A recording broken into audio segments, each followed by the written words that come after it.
Since the federal government ended the emergency COVID-19 in April, more than 142,000 Hoosiers have been removed from Medicaid rolls, and most of those for procedural reasons. Ethan Sandwise has more. With help from Pathways Day Center in Terre Haute, Don Gilbert and his dog Molly recently moved into an apartment of their own. Pathways helped enroll him in Medicaid, which enabled Gilbert to have surgeries on his bowels, intestines, and gallbladder. Yeah, I've had it pretty rough. I mean, I got scars from here clear to here. Gilbert limps as a result of the operations. He's in physical therapy but needs a leg brace to fully recover. Well, I just stumble around because I can't afford to buy it. His problems intensified when a letter arrived at his apartment in July from the Family and Social Services Administration. Gilbert had lost his health care. My Medicaid, my Medicare, my food stamps, everything was cut. You know, I'm thinking, well, boy, what am I going to do now? Indiana's Medicaid rolls expanded during the pandemic from 1.4 million to over 2.2 million, partly because the FSSA allowed self-attestation. The federal government also prohibited states from disenrolling patients in exchange for funding. But when the emergency declaration was revoked in April, states began redetermining eligibility. I can tell you, as an organization that talks regularly to thousands of people in this state, I was not hearing problems about Medicaid during the pandemic. And I used to hear them from our members all the time. 86% of Hoosiers who lost Medicaid coverage since April did so because of problems with paperwork, compared to the 73% national average. We're currently on track for a disenrollment of about 600,000 people in this state, 34% of those children.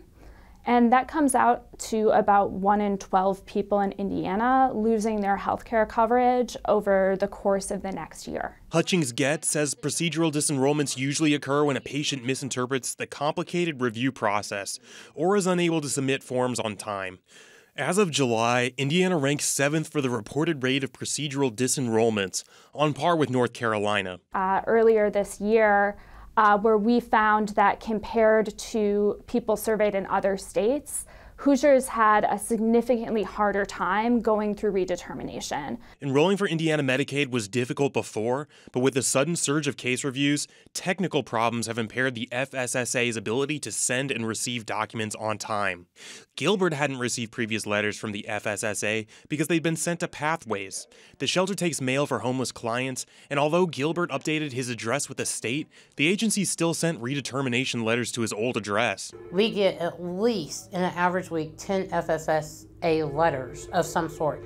We don't open the mail. So we don't know how many people have a letter and they're sitting there right now saying that they've lost their insurance. Gilbert was successfully re-enrolled, but Medicaid still won't cover his leg brace, which he says makes a total recovery impossible. Disenrollment is personal for Howell. Like Gilbert, the FSSA told her she would lose her benefits, and even though she managed to re-enroll, she isn't getting the full coverage she used to. I call them and I'm telling them, hey, I just wanted to let somebody know, voice to voice, I've uploaded this paperwork. Oh yeah, we see it, no problem.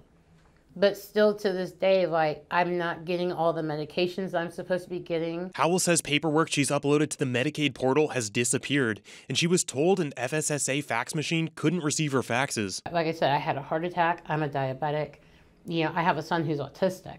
If I'm not here to take care of my son, yeah, my family will step up and I know he'll be provided for, but why not give me the opportunity to be the parent that I'm supposed to be to my son? Democrats and some Republican lawmakers want Governor Eric Holcomb to step in and halt redetermination until the procedural disenrollment problem can be diagnosed and dealt with. So what we're asking is the governor say, okay, let's put a pause right now, not put people off Medicaid, and to see where the deficiencies are and where the gaps are in regards to getting people back up into the system.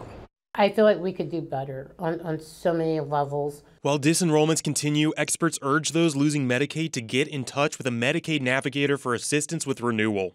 Most patients who lose coverage have a 90-day window to apply for retroactive coverage. For Indiana News Desk, I'm Ethan Sandwise.